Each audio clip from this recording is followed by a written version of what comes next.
Hi, I'm Ashwini. Back here in this beautiful coastal town, Kakinada. As usual, I have here Todd Vickers, who is promoting his latest release, The Relevance of Kabir in India. So, Todd, I've asked you before, why India? And one of the reasons was Kabir is son of India. So, I'm going to rephrase my question and now ask you, why Kabir? Because I love Kabir. I love Kabir's poetry. Kabir has interested me since I was about 18 years old. Wow, that's a long time. Yeah, considering I'm 48, that's 30 years. My understanding of his poetry has changed throughout the years. Kabir, not only was he bold to criticize the customs and religions of his time, from what I can see based on Kabir's poems, certainly the poems that I chose for the book, he is very progressive. He's very bold in challenging ideas, a lover of life, a lover of joy. Kabir dances, Kabir sings, and Kabir loves. But he's also a human being.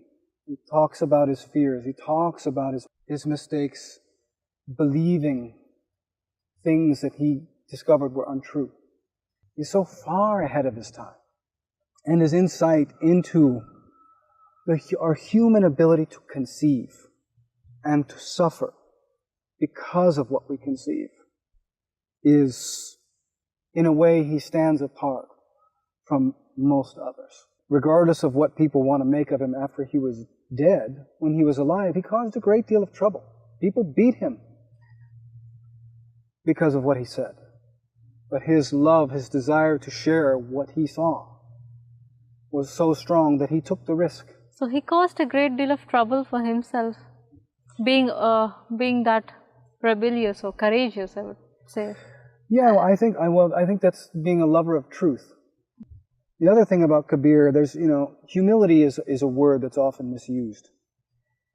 But even Kabir says in some of his poems, if you can resolve this, then you're my master, because he runs into paradoxes that he doesn't quite know how to solve. And he gives all his insight, and then he leaves it up to the hearer.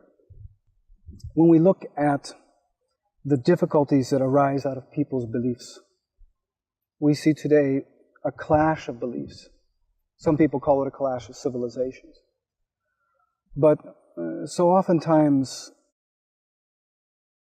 what people seek in their beliefs is security for their ideas of themselves.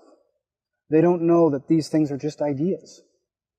Had they been born in another country or in another time, they would have an entirely different set of ideas. So these things are way more arbitrary than we like to admit.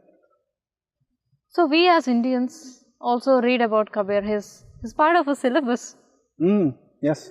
During our upbringing. And so what we know about him through his poems, or we call them dohas, Kabir ke dohe, that's what we learned, are quite different from what I read in your book. So was there any particular reason you've chosen certain kind of poems? Yes, there was selection going on. Of course, the translations were all done by Indians, be it Rabindranath Tagore and others. I chose the translations that were some of his boldest work, some of his most critical work. Most questioned. Dangerous work. Okay. Because it's right there on that edge of what we think we know. That's where we start coming alive to new possibilities. It's like there was a reason Kabir was beaten during his time. People didn't like what he had to say. But you can do whatever you want with a dead man. You can make him mean whatever you want.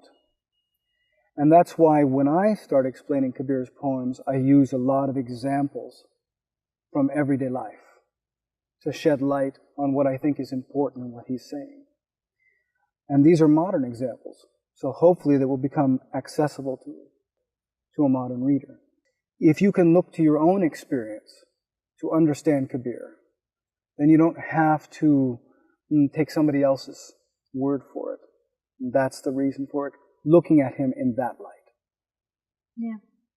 And I personally believe you've interpreted it with everyday examples very beautifully. And Kabir is not only relevant in this current age, but I think even for future generations.